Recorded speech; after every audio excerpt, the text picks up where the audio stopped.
February 8, 2026.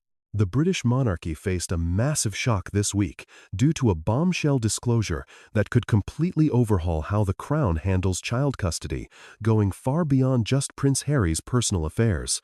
According to a shocking private comment that found its way to the Times, Harry allegedly stated that he refuses to let his kids be neglected, citing the royal guardianship protocol and Princess Anne's strict standards.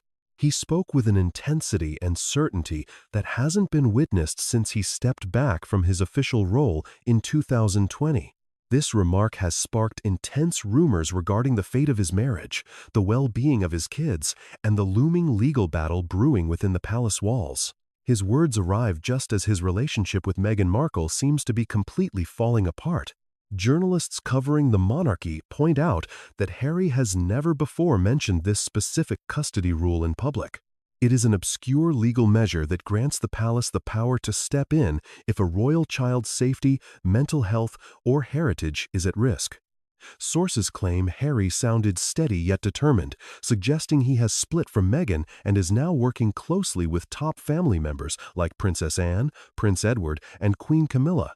One insider told The Telegraph that this wasn't a plea for assistance, but rather a clear warning. He is setting boundaries and bringing the full weight of the monarchy into play. The couple hasn't been seen together officially since December 18, 2025, when they attended an Amazon Studios event called the Global Impact Awards in Los Angeles. They were there because of a contract said to be valued at $3.5 million to push a documentary series called Legacy, which has since been put on hold. The subtitle was Beyond the Crown.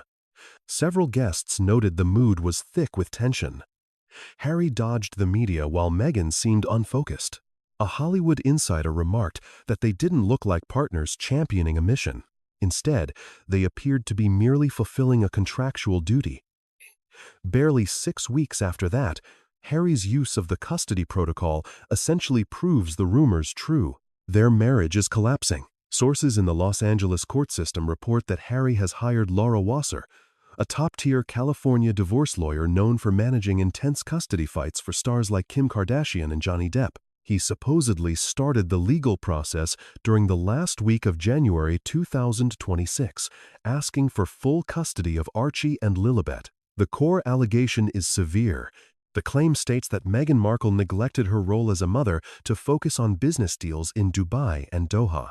She allegedly spent more than 110 days overseas in 2025, frequently failing to alert the proper custody authorities or British representatives. Harry's lawyers presented travel logs and immigration data that verify Meghan was rarely in the United States. Emails from inside Archewell imply that Meghan had agreed to preliminary deal points with a media group in Doha for a wellness show that barely referenced her family. School officials in Santa Barbara provided statements noting that tuition payments stopped abruptly in November 2025. An individual familiar with the case said this issue isn't rooted in envy, but rather neglect, noting that Harry claims Meghan is prioritizing her business over her kids. In a rare move, the palace issued a formal legal statement on February 2, 2026, verifying that the custody protocol was back in effect due to extreme conditions. Princess Anne, often seen as the protector of the family's reputation, was given the green light to start collaborative actions. She initiated these measures with courts in both the UK and California, utilizing a treaty from 2024 known as the Windsor-California Reciprocal Protection Accord. Authorities frozen the American and British passports for Archie and Lilibet almost immediately. Any business deals involving their names were put on hold.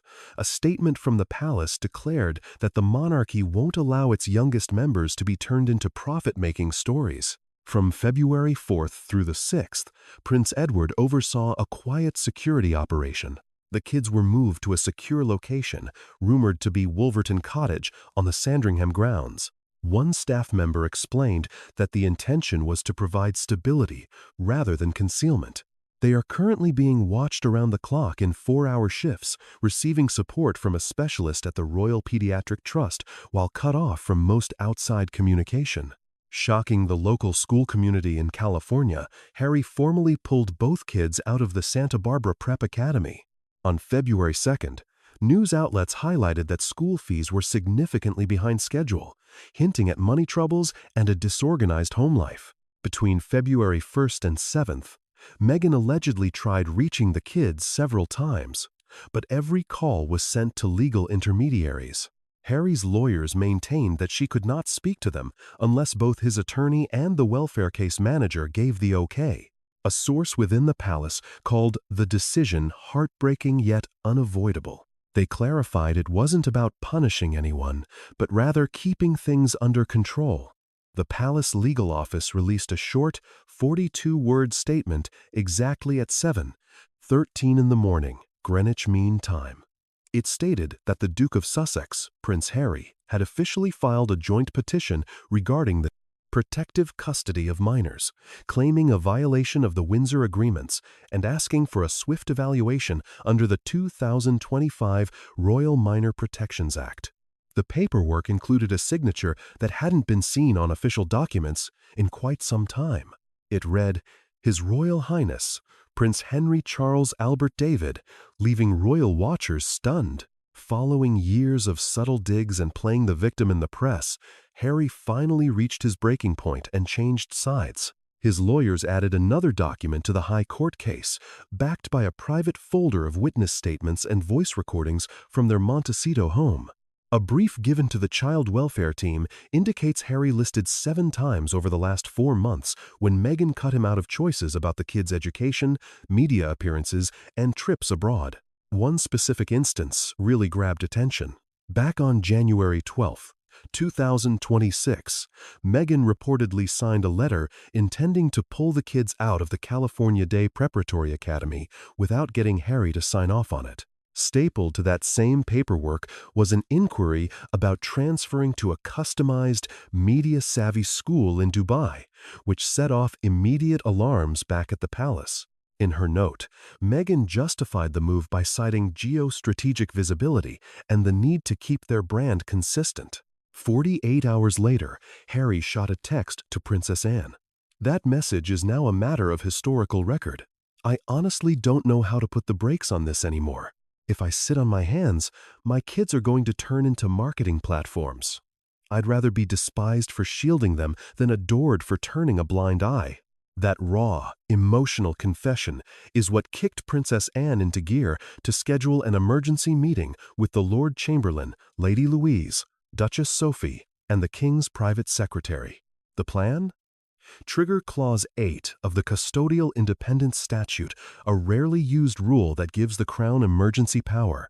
It allows them to overrule a foreign parent trying to move the kids unilaterally if there's a risk the children are being exploited for fame, facing instability, or being watched too closely.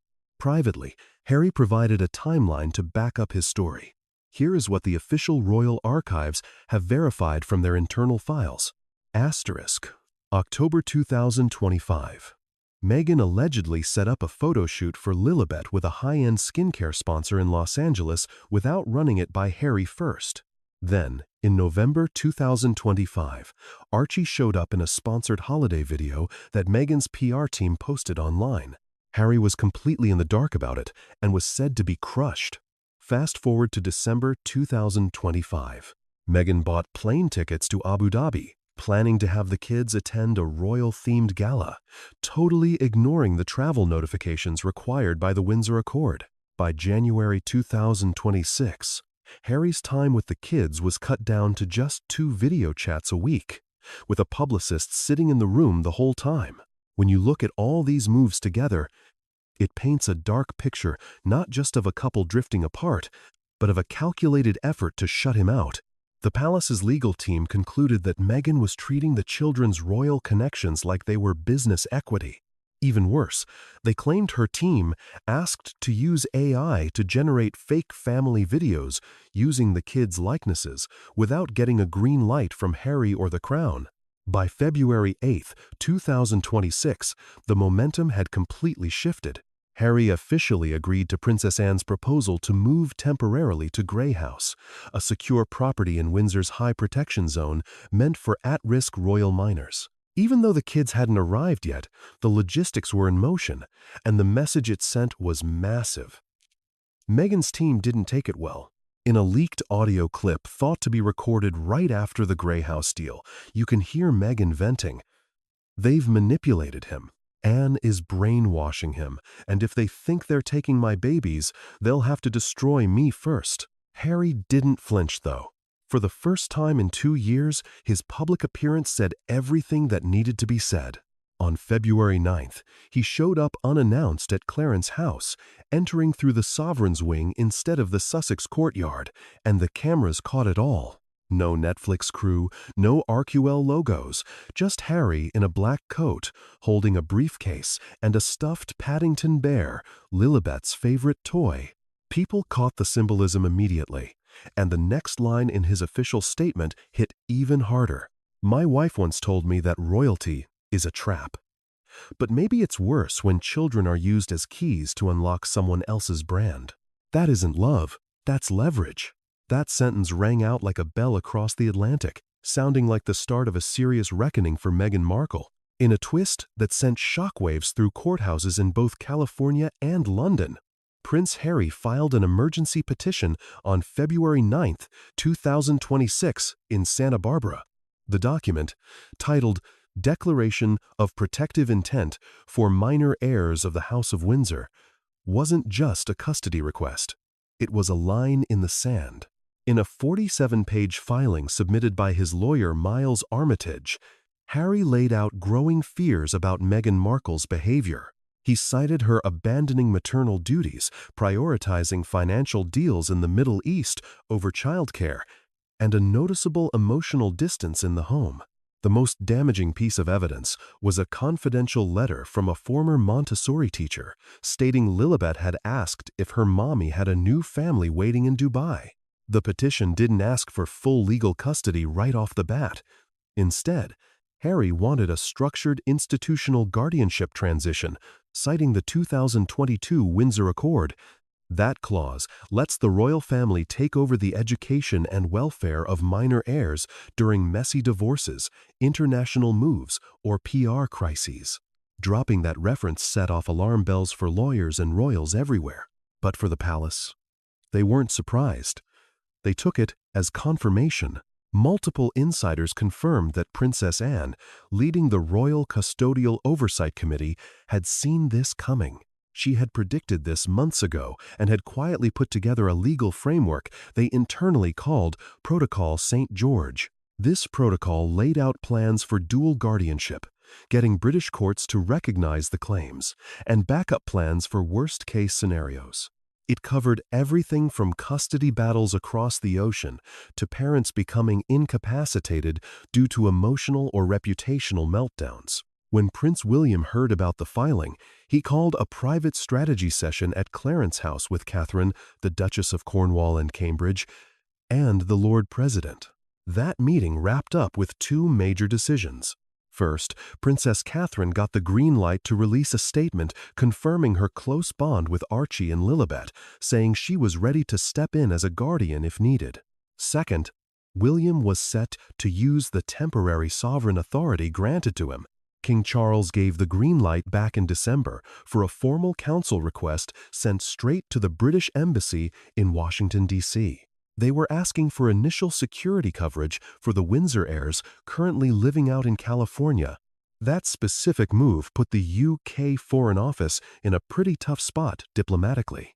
A secret memo that eventually leaked to the London Evening Tribune revealed orders from Sir Malcolm Bentham, the Undersecretary for Sovereign Affairs, telling Embassy personnel to recognize the unique legal status of the Windsor minors and to invoke Section 14 of the Royal Heirs Treaty from 2017. That clause permits tracking and registering royal kids living overseas if there is a real threat to their safety, schooling, or standing within the monarchy. When Meghan Markle got wind of Harry's paperwork, sources say she went into what an aide at her Brentwood home described as an ice-cold fury. Her personal lawyers, headed up by entertainment counsel Sherry Tilden, immediately fired back with a Heated statement claiming Harry broke every rule of co-parenting and was plotting a British imperialist scheme to grab the kids for palace PR. However, that pushback crumbled pretty fast when the actual proof came to light. Less than 24 hours after her statement, a bunch of files were leaked by anonymous sources thought to be inside Aral's digital ops crew. The leak contained a security plan mapping out Meghan's stay in Dubai through 2026, plus a hidden school withdrawal form signed by her, dated January 28th. And worst of all, an internal branding doc for Project Emancipation designed to reframe her as an independent tycoon free from family duties. Once all that info hit the news, public opinion started swinging hard in the other direction. A poll from the Daily Mirror on February 10th showed that 71% of people in the UK, Canada, and Australia favored handing Archie and Lilibet over to reliable royal guardians. Over in the States, a shocking 50. The leaked data shook Meghan's American media friends, causing many to back away from what looked less like a mother protecting her kids and more like a raw grab for control. While Princess Anne kept her usual tight lip for the cameras, she was making major moves behind the scenes. She called an emergency gathering of the Sovereign Guardianship Advisory Council over at Sandringham.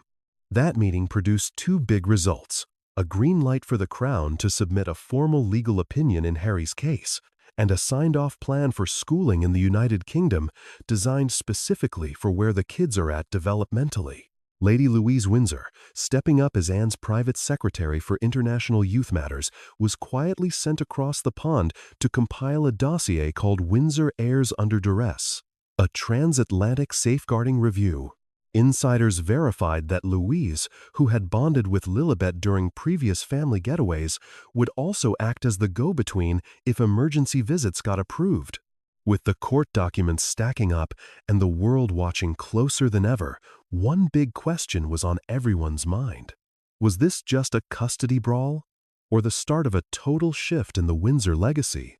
To Prince Harry, this wasn't merely a lawsuit, it was his path to redemption, while the royal family saw it as a necessary fix for the institution. As for the kids stuck in the crossfire, this chapter was opening up to shape exactly where they would stand in royal history forever. By the 5th of February, 2026, the Royal Household Child Welfare Committee had gathered under Princess Anne's orders to start emergency protective measures. During a high-stakes sit-down at Windsor Castle, Prince William and Princess Anne, flanked by top-tier lawyers and experts from the Royal College of Pediatrics, went over Meghan Markle's most recent rule-breaking, which included skipping court-mandated video calls and taking unapproved business trips to Dubai and Doha while school was in session for Archie and Lilibet. What really tipped the scales was a leaked memo from a French fashion house showing Meghan trying to launch a new kids' wellness brand featuring artistic sketches of her own children. The board saw this as just another way to leech off the family name, using royal minors to sell luxury goods without permission. On February 6th at 9:45 a.m., Prince William pulled the trigger on a rarely used clause of the Royal Family Custodial Sovereignty Charter, formally activating the Guardianship Protocol of 2026.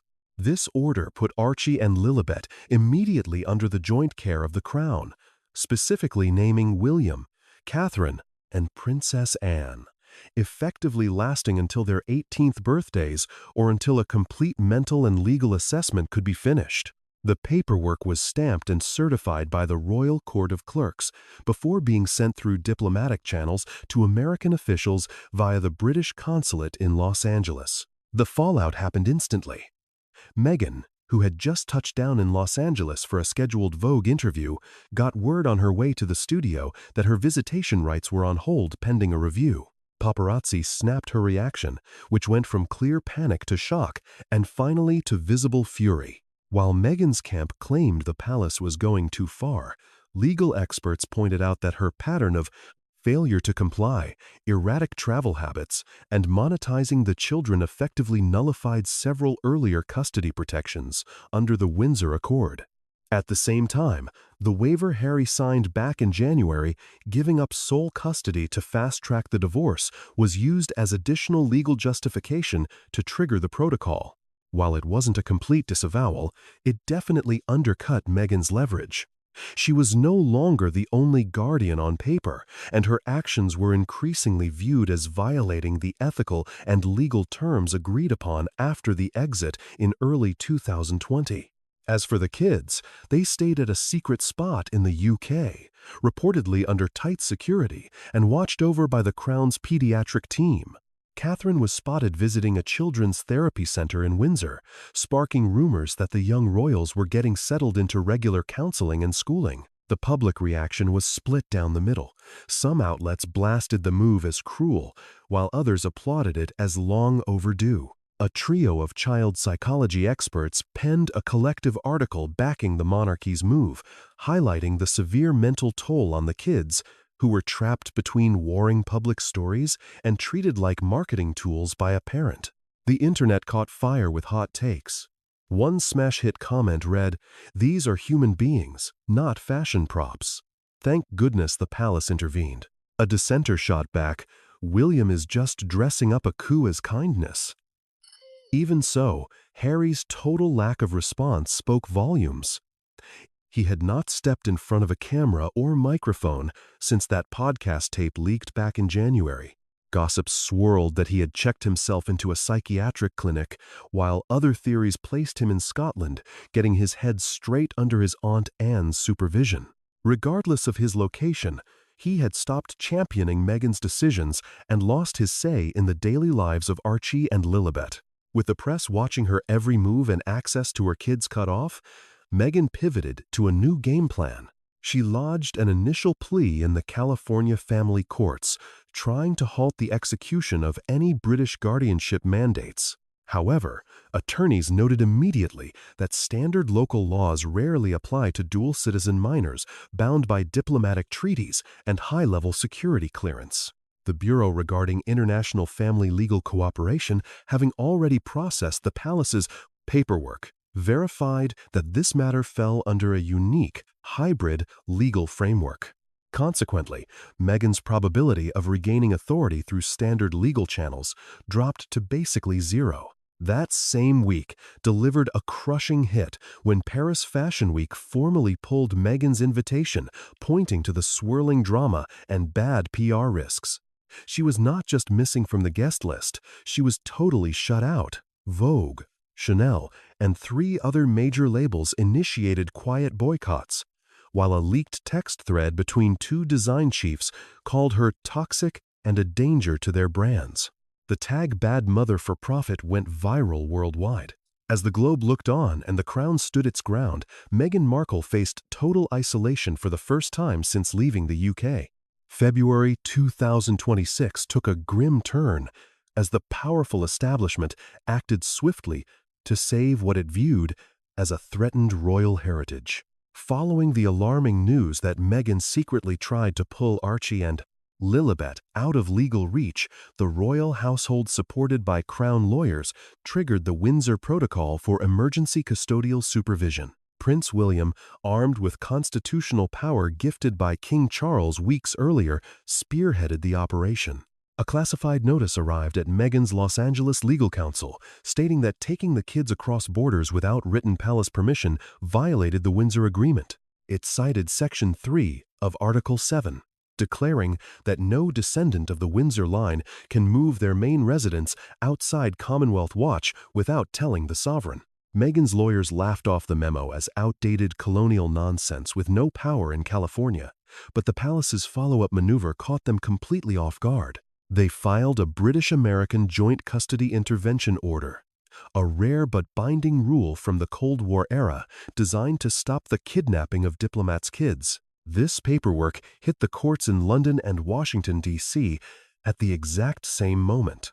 Simultaneously, the Windsor Child Welfare Board put out a maximum severity warning. With serious determination, Princess Anne tasked Lady Louise and Duchess Sophie to work directly with MI5 attorneys and British diplomats in Los Angeles. Their orders were explicit: Stop any unapproved efforts to move Archie and Lilibet out of Southern California and set up a discreet but constant monitoring system alongside Interpol's Youth Protection Unit. On the public front, Prince Harry remained silent regarding this legal intensification. Sources suggested he was stunned by how fast and clearly his family's institution had moved. Conversely, Meghan hastily convened a media gathering, slamming the royals for what she called a modern-day imperial power trip, insisting her kids were Americans free from ancient bloodline rules. However, her argument started falling apart that very week. British investigators released papers showing Meghan signed a non-disclosure agreement in 2020, consenting to Windsor custody oversight to keep her Duchess title post-exit. Two royal historians confirmed the authenticity of the leaked clauses. While the palace kept its traditional silence, the impact was explosive. Major outlets like Vogue, The Times, and even CNN ran scathing articles with titles such as "Titles on the Run," "Royal Kids Used as Leverage," and "The Empire Strikes Back." Although Meghan supporters claimed the crown was weaponizing old loopholes, general opinion had already turned against her. Most people now viewed securing Archie and Lilibet as a mandatory safety measure rather than a mean-spirited act. Making matters worse, a flight log appeared revealing Meghan booked a private plane from Van Nuys to Dubai for February 6th, right before anyone knew the kids were missing from school. Even though she insisted it was for work, the children were listed on the passenger manifest. This document, coupled with her previous voice message, supported a new motion by the Crown to completely revoke her international travel rights. Back at Sandringham, photos of Princess Catherine reading bedtime stories to Charlotte and Louis swept the internet. Viewed as a quiet but firm example of real parenting.